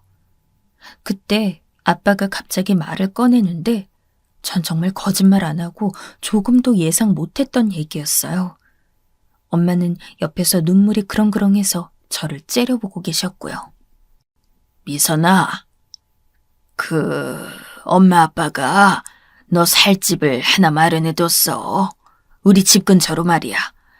여기 역 근처에 있는 작은 아파트 단지 알지? 거기 요즘 신혼부부들이 많이 산다더라. 엄마랑 아빠랑 거의 몇 개월간을 뛰어가며 찾아봤어. 에휴, 지나다니면서 유모차 끌고 다니는 애 엄마들 볼 때마다 네 엄마가 얼마나 울었는지 아니? 너 그만 니네 엄마 좀 용서해줘라. 너 잘 되라고 그랬지 미워서 그런 게 아니야. 그러면서 사진 찍어온 거며 부동산에서 얘기 나온 것 등등을 다 보여주시는데 진짜 말문이 턱 막히더라고요. 엄마는 제가 괘씸하다고 하면서도 한편으론 계속 아빠를 찔러서 그쪽으로 제 소식을 듣고 있었던 것 같아요. 딸내미 산후조리 해주러 가고 싶어도 아무것도 없이 딸만 데려가 살고 있는 사돈이 너무 미워서 못 왔다고 하더라고요. 솔직히 말해 저희 시부모님이 뭘 잘못한 건 아니지만 아무튼 저도 그 집에 살면서 고생은 했죠. 그런데 엄연히 제가 그 집으로 들어가고 결혼을 결정한 거지 시댁이 저를 끌어당긴 건 아니니까요. 저는 애도 태어났겠다. 남편도 혼자 외벌이하며 사정이 좋은 게 아니라서 부모님이 이런 제안을 거절하고 자시고 할 때가 아니었어요. 그저 감사히 받기로 했고 실제로도 너무 감사하고 내심 엄마가 짠하고 미안하더라고요. 나는 몰랐지만 엄마가 그런 마음을 갖고 있었다니. 한편으론 너무 엄마답기도 하고. 아무튼 이런 응어리가 조금이라도 풀리게 되어 다행이기도 했어요. 저희 어머니 역시 이 소식을 듣고 그저 미안해하기만 했고요. 에휴, 우리가 능력껏 집해서 내보내줘야 했는데 기어이 사돈 신세를 지는구나. 정말 미안하다 얘야. 이렇게 말씀하시니 참 그놈의 돈이 뭔지. 그러고 보니 제가 응석바지이긴 했었나 봐요. 부모님 품에 있을 땐 몰랐는데 나와서 고생해보고 하니 돈 한 푼에 벌벌 떨면서 제대로 쓴맛을 체감했어요. 자식까지 생기다 보니 더더욱 그랬고요. 그렇게 해서 우리 세 가족은 시댁을 나와 저희 친정 근처에 있는 아파트 단지로 30평대 집을 얻어 들어가게 되었답니다. 아무리 우리 집이 시댁에 비해서 여유가 있다지만 남동생도 곧 결혼을 앞두고 있는지라 신혼집을 또 구해주셔야 하는데 그래도 꽤 무리하셨다 싶었어요. 이렇게 해서 좀 편하게 살 수 있나 했고 저도 새 집에서 인테리어하고 아기 방을 꾸며주는 한동안은 숨을 좀 돌리고 있었어요. 그런 와중에 이번에는 남편에게 큰일이 터지고 말았답니다. 이때는 저도 못 참고 남편을 원망하게 됐어요. 집도 뭣도 없는 것을 내가 결혼해서 우리 부모님이 집까지 사주었고 그랬으면 좀 얌전히 직장 잘 다니면 좋잖아요. 사실 남편의 잘못도 아니었지만 아니 어쩌면 잘못은 잘못이죠. 회사 안에서 나름 능력이 없다고 여겨졌으니 남편도 그 흐름에 따라 그만 정리가 된 것 같아요. 둘로 쪼개지는 과정에서 그 어느 쪽에도 끼지 못하고 탈락하고 만 거예요. 알량한 퇴직금이나 얼마 받아가지고 나가게 되었는데 이때 진짜 하늘이 노랗더라고요. 아니 세상에, 당신은 직장 하나 잘 다니는 것도 그렇게 힘들어? 애 아빠가 그렇게 그냥 손 놓고 있으면 어떡해. 뭐든 할 생각을 해야지. 제 입장에선 충분히 할 말이었다고 생각했는데 남편은 이 말을 듣고 꽤나 크게 상처를 받았나 봐요. 자기도 한껏 사기가 떨어져 눈치 보고 있던 와중에 저까지 대놓고 바가지를 긁어대니 어지간히 힘들었나 보더군요. 그나마 다행히 그렇게 자존감이 떨어진 상태로 밑바닥까지 가진 않았어요. 여보, 나 치킨집을 하나 차릴까 해. 먼저 그만둔 선배가 취직한 곳이 이쪽 관리를 해주는 곳인데 이번에 가서 창업 설명회도 듣고 다녀보니까 괜찮은 것 같아. 퇴직금이랑 대출로 어찌어찌 해보려고 해. 당신은 그냥 나만 좀 믿어줘. 부탁이야. 저도 이때 더 이상 말을 못했던 게 나중에서야 남편이 털어놓은 사실을 들어보니 회사에서 어지간히 괴롭힘을 당했었더라고요. 아무튼 저는 그 결심을 밀어주기로 했고 지켜보고 있었는데요. 엄마는 이때 종종 저희 집에 드나드느라 이런 사정을 결국 알게 되었어요. 뭐? 치킨집? 다니던 회사는 어떡하고? 아휴, 이거사. 내가 너 그래서 이 결혼 그렇게 말렸잖아. 일반 집이면 처가에서 이 정도까지 해줬으면 적어도 자기 분수들은 알아. 그런데 뭐? 회사를 잘리고 와? 왜 이러는 거야 진짜? 엄마의 반응이 이제는 그냥 허튼 소리 같지 않고 너무나 다 뼈 아프도록 맞는 말이라 저도 점점 기운이 빠지기 시작하더군요. 어머니도 이 소식을 들었는지 집으로 후다닥 뛰어오셨어요. 그러더니 연신 사과하면서 말씀을 하시는데 저도 다 손을 내려놓게 되더군요. 예미야, 너도 일자리 알아보고 있다면서? 그럼 애는 어쩌냐? 애는 누가 보고?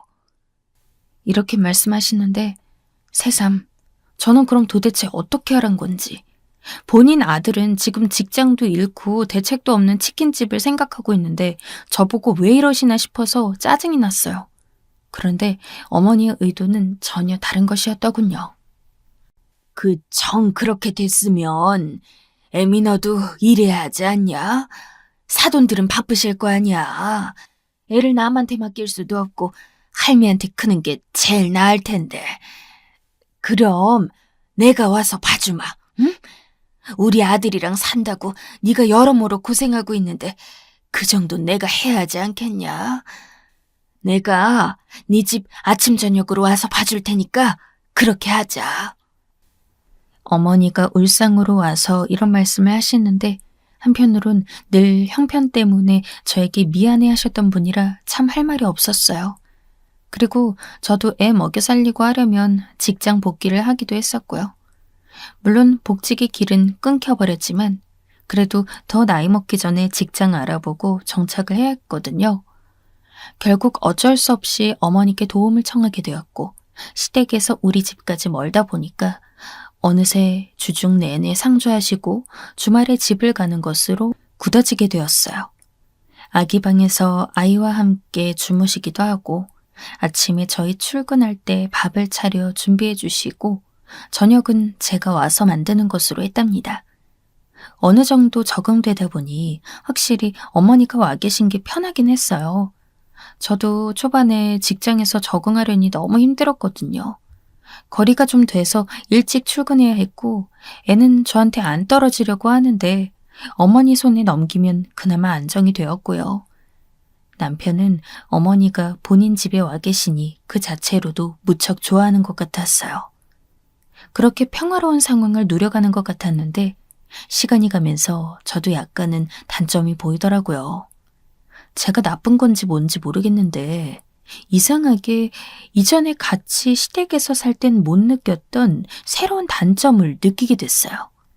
대체 왜 그땐 몰랐는지 아직도 이해가 안 가는데 아무리 생각해도 저희와 같이 지내게 되실 무렵쯤 본격적으로 너무 심해진 게 아닌가 싶어요. 이 고민을 다른 데는 말 못하고 저희 엄마 정도밖에 말을 못하겠더군요. 우리 어머니 다 좋으신데 막 잔소리하는 것도 없고 그런데 한 가지 너무 걸리는 게 있어. 이것 때문에 다른 시터분을 써야 하나 생각이 든다니까. 엄마는 뭔데 그러냐고 가뜩이나 사돈을 마음에 안 들어 하던 차에 더 얼굴을 찌푸리며 묻더라고요. 다른 게 아니라 그치. 입냄새가 너무 나셔. 예전에 땡땡동에서 같이 살 때는 왜 몰랐지? 신우가 있어서 내가 직접적으로 어머니랑 말할 시간이 별로 없어서 그런가? 아닌데? 상견례 때도 그렇고 아무튼 그렇게 강하게 느껴본 적이 없어. 근데 암튼 지금 너무 심해. 퇴근하고 와서 애 건너받을 때도 뭐라 말하시는데 진짜 입냄새가 확 풍겨 나와서 코를 찌르다 못해 내 얼굴을 때리는 것 같다니까? 엄마는 뭔가 상상이 되었는지 인상을 확 구기시더라고요. 그런데 정말 아닌 게 아니라 실제로 이랬어요. 어머니 입냄새는 도대체 이 집에서 저만 느끼는 건지 남편은 별 얘기도 없더라고요. 이때는 치킨집 때문에 바빠서 새벽에 나가서 새벽에 들어오느라 원체 집에 없기도 했었어요. 그런데 한편으로 점점 걱정이 되더라고요. 우리 애가 크면서 어린이집도 다닐 테고 거기 엄마들이나 원장님이라든지 그런 사람들을 저 대신 마주하실 수도 있는데 저렇게 입냄새가 심하면 어쩌나 해서요. 그런 인상이 아이의 인상이 될 수도 있는데 괜스레 걱정스럽고 신경이 쓰이는 거예요. 그렇다고 이런 부분을 제대로 전할 수도 없고 어쩌다 마주치는 것도 아니고 매일 상주하면서 느껴야 하니 정말 죽을 맛이었어요. 그렇다고 어머니가 위생적으로 별로 청결하지 않으신가 하면 그런 것도 아니었거든요. 애기들 봐주는 일을 몇 번씩 하셨기 때문에 그런 부분은 직업적으로 철저히 하셨어요.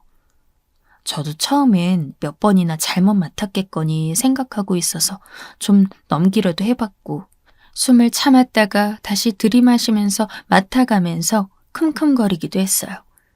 그런데 이건 아무리 봐도 어머니 입에서 나는 게 맞더라고요.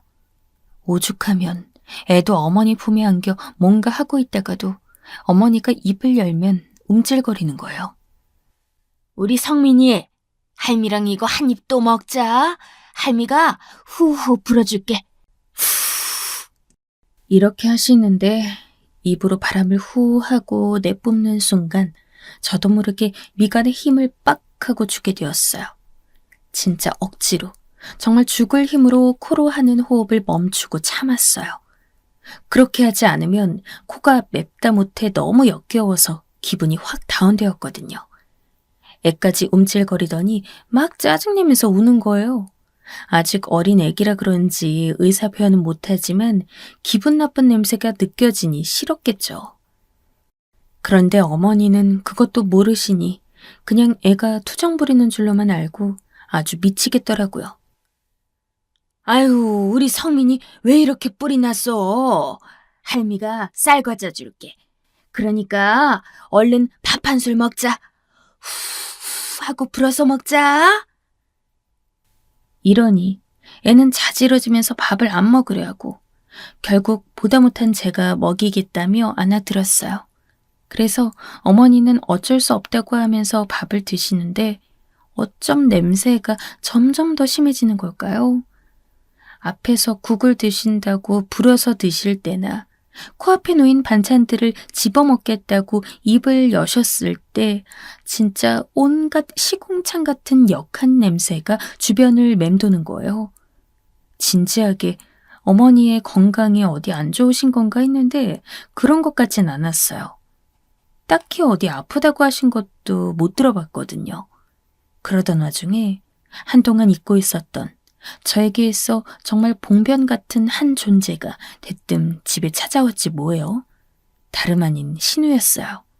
시집가서 보통 힘들게 사는 게 아니라 들었는데 왜 그 화풀이를 멀쩡히 살고 있는 자기 올케한테 와서 하는 걸까요? 집 되게 좋네.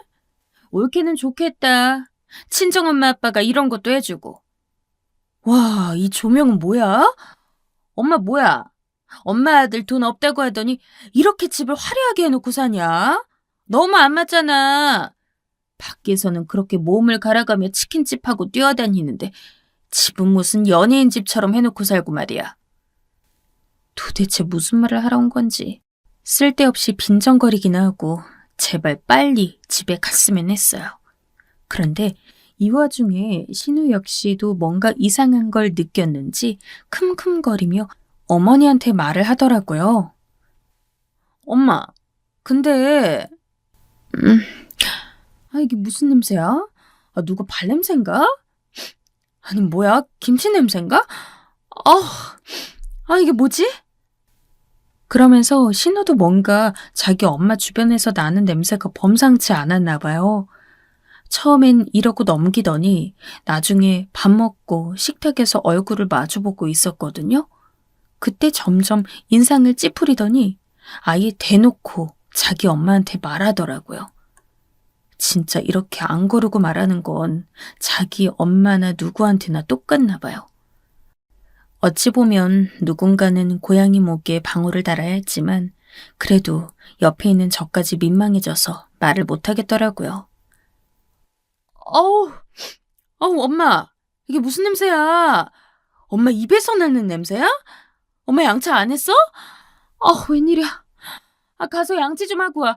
입에서 아주 썩은 냄새가 나. 순간적으로 어머니는 먹던 숟가락을 그대로 들은 상태로 눈을 동그랗게 뜨고 계셨고 너무 민망하고 황당하셨는지 연신 두리번거리면서 놀라시더군요. 나 말이야? 내가 냄새가 난다고?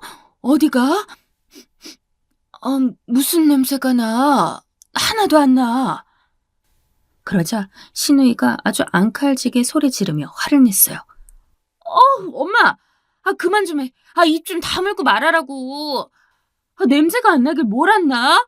아주 다 시어 빠진 썩은 김치 같은 냄새가 나는데? 엄마는 냄새 나는지도 몰랐어? 신우이가 하도 거침없이 이렇게 말하니 어머니는 일순간 저를 보고 얼굴이 벌개져서는 그대로 화장실로 가버리시더군요. 아마 며느리 앞에서 말을 들은 게 민망하셨는지 정말 어쩔 줄 몰라 하셨어요. 괜스레 제가 다 민망해서 그러고 있는데 신우도 순간적으로 창피했는지 그대로 일어나더라고요. 일단 배웅을 하고 저도 조용히 앉아 있었는데 어머니는 한참을 화장실에서 나오지 않으셨어요. 그래서 어쩔 수 없이 그릇들을 치우면서 속은 불안불안한 상태로 있었거든요. 헌데 얼마 지나 어머니가 벌개진 눈으로 나오더니 치약 냄새를 한껏 풍기면서 저한테 말을 거시는 거예요. 이때는 정말 죽을 힘으로 참고 대답을 했어요. 얘 애미야, 쟤는 내가 무슨 냄새가 난다고 저 난리냐? 네가 봐도 내가 그렇게 입냄새가 심해?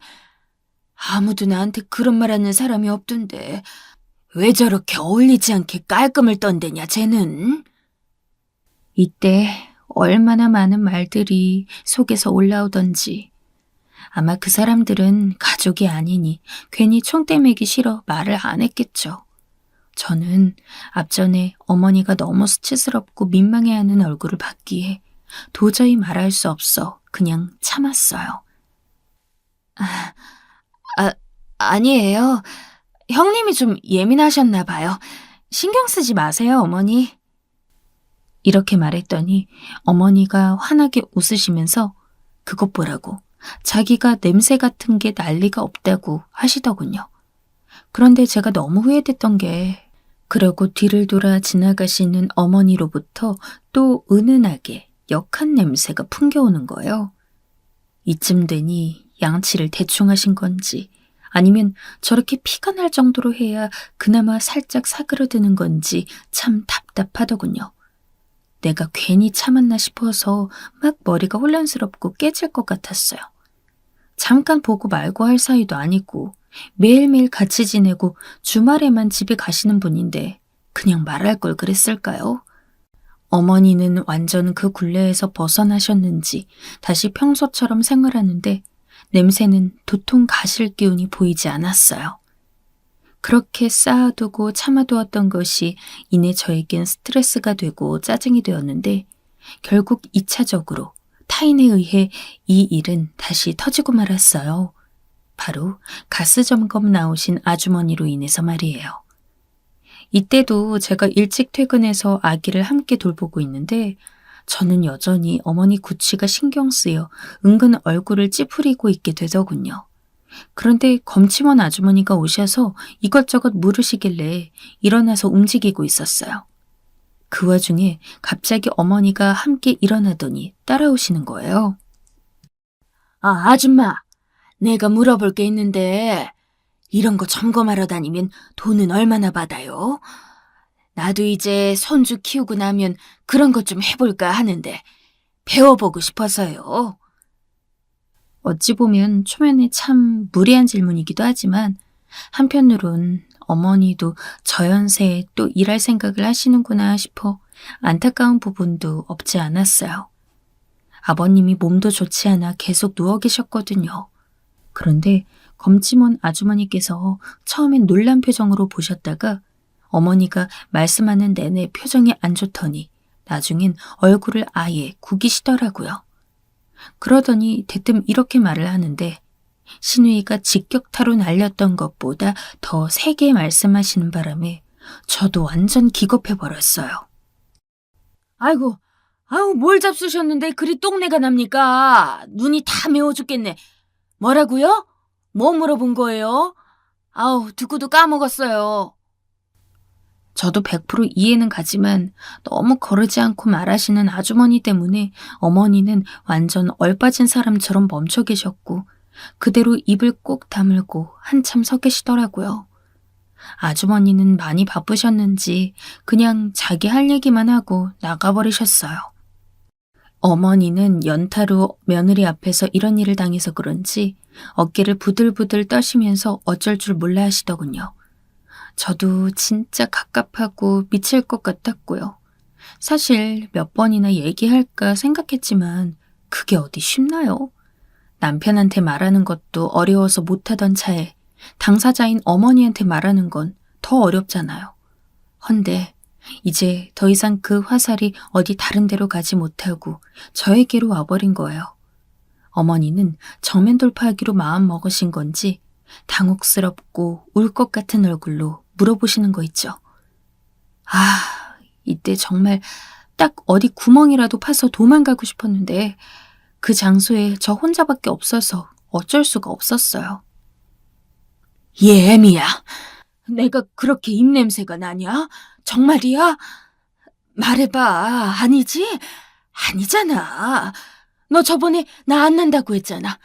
저 아줌마가 괜히 그러는 거지, 응? 헌데 이때 어머니가 말꼬리를 올려 물으실수록 그 악센트가 잡힐수록 계속해서 그에 맞춰 제 코에도 냄새가 팍팍 찔려오는데 저도 더 이상은 안 되겠더라고요. 살려면 적어도 앞으로 어머니 얼굴 보고 마주할 거면 말하는 수밖에 없었죠. 다시 생각해도 그때 그 순간은 정말 눈을 질끈 감게 되네요. 어머니, 말씀 안 드리려고 했는데, 아무래도 아시긴 아셔야 할 것 같아서요. 솔직히 좀 역한 냄새가 나기는 해요. 언제고 한 번은 말씀드리려 했는데 너무 늦었네요. 제 딴에는 최대한 순화해서 말씀드린 건데 그래도 좋은 얘기는 아니니 어머니는 받아들이기 힘들었던 모양이에요. 너무너무 당황스러운 얼굴을 하시더니 정말 어쩔 줄 몰라 하더라고요. 그런데 문제는 이때부터였어요. 이후로 어떻게 하면 좋을지 제 가슴이 다 미어지고 찢어질 것 같아 못 견디겠더군요. 그저 단순한 처치곤란한 이놈의 구취로 골치 아파했던 제가 결국 저라는 사람 자체가 이 모든 문제의 원인인 것 같아 너무 괴로워졌어요. 어머니가 이때 방에 들어가서 뭔가를 주섬주섬 갖고 오시더니 글쎄 그 와중에 너무 당황스럽게도 본인 입을 한 손으로 틀어막고 계시는 거예요. 냄새가 난다는 것을 의식하셨는지 그게 너무 창피하고 민구스러우셔서 계속 막고 힘들게 뜨문뜨문 말씀하시더군요. 보는 제가 다 불편하고 죄송할 정도로 말이에요. 그리고 덧붙인 어머니 말씀에 도통 몸둘 바를 몰랐어요. 이게 다 내가 몸이 안 좋아서 그런가 보다. 근데 난 몰랐어. 정말 몰랐어. 입에서 냄새가 날 거라고 생각도 안 해봤는데 이것 때문에 그런가? 애미야, 이것 좀 봐주라, 응? 어머니가 훌쩍거리면서 제 앞에 내미신 것은 건강검진을 받은 이후에 받으신 듯한 진단서였어요. 어쩔 수 없이 받아들어 살펴보니 알게 모르게 몸이 많이 안 좋긴 하셨던 것 같아요. 전체적으로 다 훑어보기 위해서 했던 검진 내용이라 자세히 나와 있었는데 위 상태도 안 좋으시고 당뇨도 있으셨고 그리고 치주염이니 뭐니 치아와 관련된 문제들도 있긴 하더군요. 그러면서 말씀을 하시는데 솔직히 듣고 너무 놀라서 할 말을 잃었어요. 내가 원래 이가 좀 안 좋긴 해. 그래서 열심히 닦고 뭐도 했는데 결국 이 몸도 상하고 주저앉아서 지난밤에 혼자 안쪽 이를 살살 건드려서 빼기도 했어. 치과 가면 또 돈 100만 원 부를 테고 병원 가서 검사 받고 하면 그것도 몇십만 원 할 거 아니냐. 아휴, 지금 명훈이도 돈벌이도 못하고 있는데 그런데 내가 쓸 돈이 어딨어. 여기서 저는 너무나 크게 한숨이 나왔어요. 여전히 그 주름 자글자글한 손으로 입을 막은 상태로 저에게서 몇 걸음 떨어지시더니 안쪽을 살짝 벌려 이가 빠진 틈을 보여주시더군요. 이 상태가 너무 나빠서 이렇게 냄새가 나나 보다고 민망해 하시는데 저는 어머니 치아가 그런 상태인지 거기다 당뇨까지 있는 줄도 몰랐어요. 평소 하도 바빠서 늘 아기만 받아 안고 같이 식사할 때나 주무실 때에도 불편한 내색을 안 하셨거든요. 음식도 제가 하는 걸 별 불만 없이 드셔서 딱히 가려 드시는 게 있는지도 몰랐고요. 그래도 저희가 어머니가 집에 와서 봐주는 것 때문에 한 달에 얼마씩 사례비를 드리고 있었는데 왜 이거라도 안 쓰셨나 싶었어요. 그런데 그때 어머니가 다시 방에 들어가시더니 통장을 갖고 나오더군요. 너랑 명훈이가 준 돈 하나도 안 썼어. 내가 이걸 어떻게 써? 내 새끼 내가 돌보며 받는 돈인데 이걸 어떻게 쓰냐고. 이거 모아서 우리 성민이 나중에 학교 갈 때 뭐라도 해주려고 이렇게 쓰고 있었어. 제가 매달 많지는 않은 돈을 어머니께 몇십만 원씩 드리고 있었는데 어머니는 그조차도 매번 떨떠름한 얼굴로 받으셨거든요. 저는 그냥 금액이 적어서 그러신가? 하지만 지금 애아빠도 자리 못 잡아서 이것밖에 안 되는데 싶어 억지로 눈을 감곤 했어요. 그런데 이때 말씀을 나눠보니 그런 뜻은 아니었던 것 같더라고요. 돈 받기가 너무 미안하더라고. 그래서 이거 모아서 성민이 주려고 했던 거야. 내가 여러모로 너희한테 패기쳐서 어떡하냐. 내일이라도 치과 가서 좀 봐달라고 할게. 네 신우랑 잠깐 다녀오든지 해야겠다. 이 말에 저는 왜 이렇게 부끄럽고 눈물이 났을까요? 어머니는 돈 없이 아들 장가 보내서 미안했다며 뭐가 그렇게 미안한 게 많은지 어떻게든 엄마인 본인이 메꾸고 싶으셨다 하셨어요. 본인 이가 아프고 속이 안 좋아서 저렇게 냄새나는 것도 모르고 심지어 이가 흔들리고 잇몸이 주저앉는데도 치과도 돈 들까봐 못 가신 거예요. 분명 돈 많이 들겠지 싶어서 밤새 살살 흔들리는 이를 본인이 흔들어가면서 빼내신 거고요. 대체 왜 그렇게까지 참고 아끼고 계셨던 건지 이 사실을 알면 아들인 남편은 얼마나 속상할까 싶어 진짜 가슴이 턱 막혀 오더군요. 저는 숨을 크게 들이마시고 눈물을 대강 닦고 어머니께 말씀드렸어요. 어머니, 우리 같이 병원 가요. 지금 가요. 제가 차로 모셔다 드릴게요. 얼른 옷 챙겨 입으시고 저랑 같이 가셔요. 제가 이런 말씀 드려도 계속 됐다고, 안 간다고 여전히 입을 막고 말씀하는 어머니. 결국 방으로 들어가서 옷가지를 제가 챙겨 나온 뒤 그대로 모시고 근처 치과에 갔어요. 가서도 견적을 받고 어머니 건강진단서에 나와 있는 대로 내과 가서 다시 검사하고 필요한 건 또 예약을 했고 당뇨 관련해서도 상담을 했었고요. 각 병원에서도 어머니의 구취는 치아 관련된 문제만이 아니라고 보더라고요. 종합적으로 여기저기 문제가 다 함축되어 이런 일이 일어난 거라고 했어요. 여러모로 치료비가 꽤 나오기도 했고 어머니 잇몸 상태도 정말 나쁘시긴 하더라고요. 그래서 저는 더 망설일 것도 없이 말씀드렸어요. 어머니, 치료비는 어머니가 모아두신 걸로 쓰면 되겠어요. 그리고 제가 좀 더 보태드릴게요. 성민이 학교 갈 돈은 그런 거 신경 쓰지 마세요, 어머니.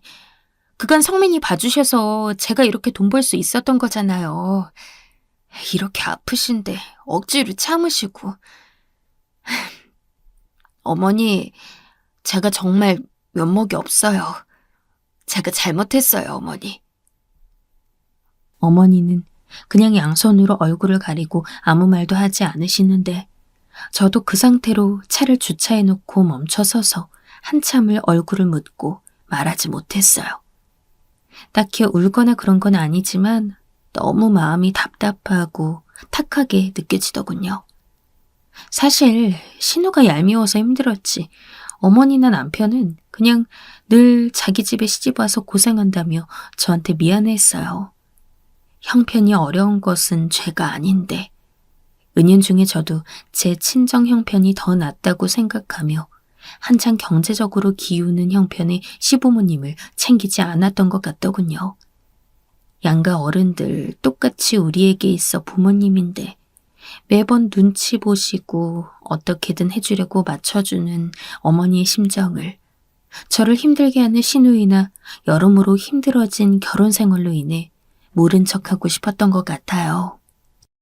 애써 입을 막고 울먹이며 저만치 떨어져 말씀하는 어머니의 모습을 보는 순간 저는 남편의 모습이 훅 하고 떠올랐어요.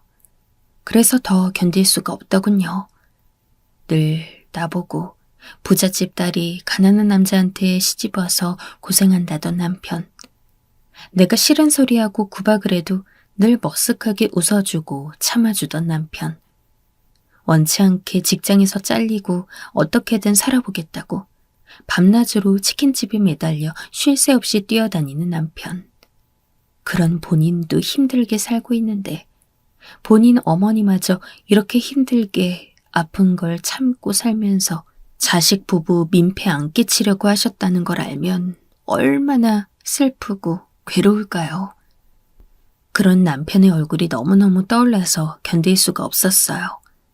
착하기만 한 남편에 언제나 우리에게 맞춰주려고 눈치를 보던 어머니까지요.